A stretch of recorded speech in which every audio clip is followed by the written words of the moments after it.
Assalomu alaykum, hurmatli bobonlar. Mana bu xonadonimizda 2020-yil payvand qilingan. Bu birinchi hosili, o'tgan yili hosil ko'rmagandik bunda.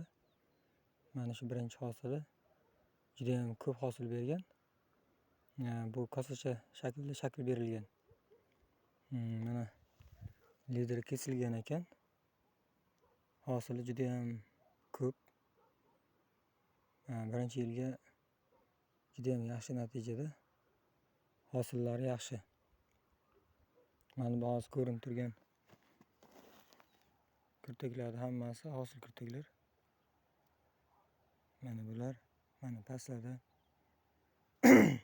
Payvand pistani bitta afzallik tomoni, urug'dan hosil kirgan pistalardan afzalligi bu pastki shoxalarda ham hosil beradi.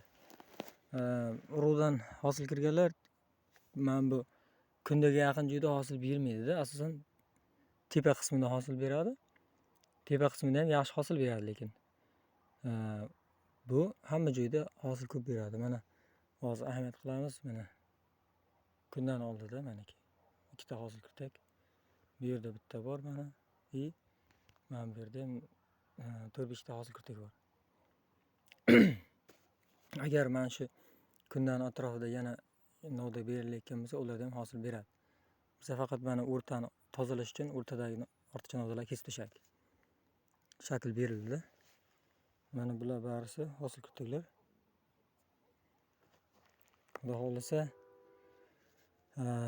gullagandan keyin yana video qilamiz.